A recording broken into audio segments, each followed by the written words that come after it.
So who was Jesus of Nazareth, really? I mean, for 2,000 years, his image has been everywhere, shaped by paintings, doctrines, and centuries of tradition.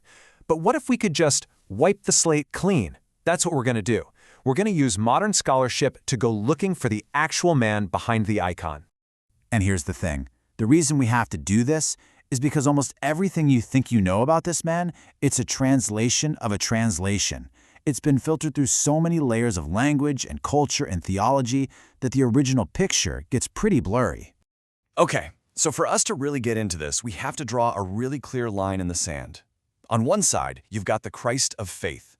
You know, the figure from art, from theology, from dogma. But on the other side, you have the Jesus of history. The person that forensic science, linguistics, and archaeology are starting to piece together. And let me tell you, they are not the same guy. All right, let's start with the most basic question you can ask. What did this guy actually look like? Well, get ready for a bit of a shock. On the left, that's the image we all know, right? The tall, fair-skinned, almost European-looking Jesus. But on the right, that's a forensic reconstruction. It's based on actual skulls of Semitic men who lived in first-century Galilee. The result? A broad-faced, dark-skinned, muscular guy. I mean, it's a world away from the traditional image, but it's way, way closer to the reality of a man from that place and that time. So, how tall was he? Well, all that artwork showing a towering figure, it's not quite right. Skeletons from that period tell us the average height for a man in Galilee was about 5'1". Pretty different from what you see in the paintings, huh? And his weight? Probably around 110 pounds. But don't picture someone frail. We're talking tough, sinewy muscle. This was not a man who sat around all day. He worked a tough, physical job, and we'll get to exactly what that was in just a second. Okay, what about that long flowing hair we always see? Well, this is where it gets really interesting. The Apostle Paul, one of the most important figures in early Christianity, literally wrote that it was a disgrace for a man to have long hair. Now, think about that.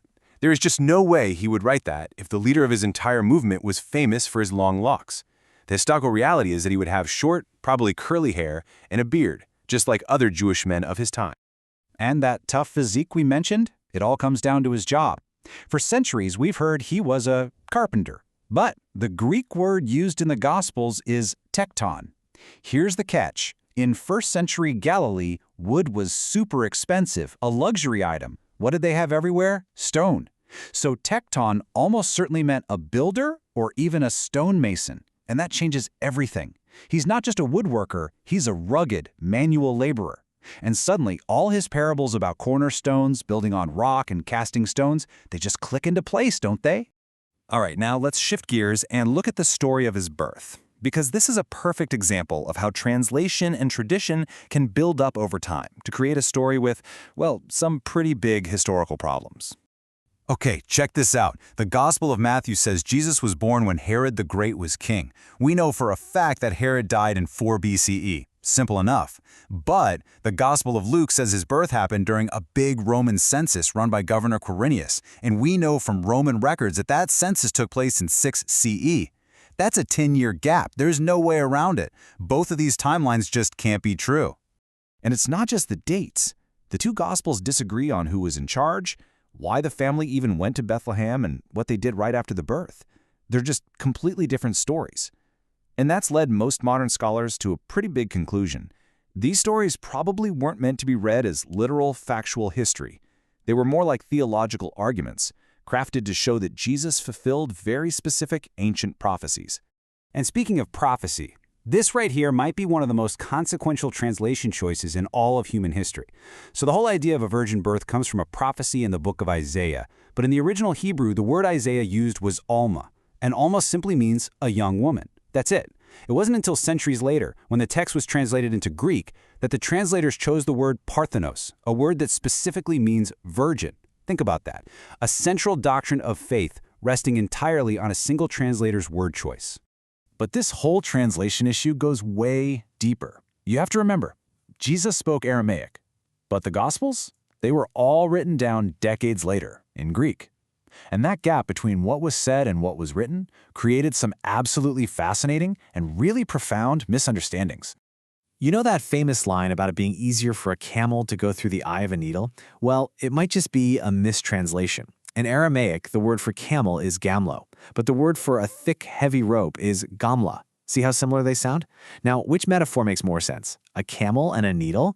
Or trying to thread a massive, heavy rope through that tiny little eye? It's almost certainly a simple case of mishearing a word, and that mistake got cemented when it was written down in Greek. And believe it or not, this translation issue might even change how we understand his final words on the cross. When he says, "It is finished," the Greek word is tetelestai, but the original Aramaic phrase, mashelem, can also mean peace is achieved or victory is accomplished. It's a statement of completion, not just ending. Even more powerful is the cry, "My God, why have you forsaken me?" The Aramaic word shabak can mean forsaken, sure, but it can also mean spared or kept. So depending on how he said it, that desperate cry could have actually been a triumphant shout, my God, for this very purpose you have kept me." To really understand the historical Jesus, there's one last huge shift in perspective we have to make. We have to realize that his death wasn't really about religion. It was about politics. So what was the final straw? What got him arrested? It wasn't a sermon. It was what he did in the Jerusalem temple. When he overturned the tables of the money changers, he wasn't just having an angry outburst. He was effectively shutting down the central bank of Judea during Passover, the biggest, busiest festival of the year. This was a calculated, direct economic attack on the entire ruling class. And the way they chose to execute him tells you everything you need to know. Crucifixion wasn't just a random, brutal punishment. It was a very specific weapon of Roman state terror. It was reserved for enemies of the state, rebellious slaves, pirates, and political insurgents. It was a billboard, a terrifying public warning that said, this is what happens when you mess with the power of Rome. And what about the two men crucified next to him? We always hear them called thieves, but the original Greek word used is lestai, and a much better translation of lestai is insurgents or rebels. So he wasn't crucified between two common criminals. He was executed alongside other anti-Roman rebels as part of a state crackdown. So let's put it all together. The Roman governor, Pontius Pilate, he couldn't have cared less about local religious arguments. He executed Jesus for one reason: sedition, treason against Rome. That sign they put on the cross, King of the Jews, that wasn't just them making fun of him, that was the official charge sheet. In the Roman Empire, you were only allowed to have one king, and his name was Caesar. To claim any other title was high treason, punishable by death. Now, the actual historical record of Jesus' life is surprisingly thin. There are huge gaps, and this lack of information has created a kind of vacuum that people have been trying to fill for centuries, sometimes with some pretty wild theories. I mean, you've got everything from the swoon hypothesis, the idea that he just passed out on the cross and later recovered. There are 19th century texts that claim he went to India and studied with Buddhist monks.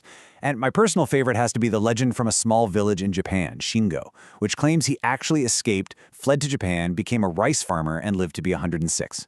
It just goes to show you we are desperate to fill in those missing pieces of the story.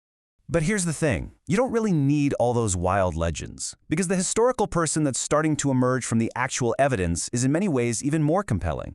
We're talking about a working-class stonemason, a radical thinker from a forgotten corner of the empire, whose brief, intense collision with imperial power literally changed the course of human history. And all of this leaves us with one last big question to think about. If the actual man was so radically different from the icon we see in stained glass windows, what does that mean for the message that he left behind? And maybe more importantly, how does it change how we understand that message today?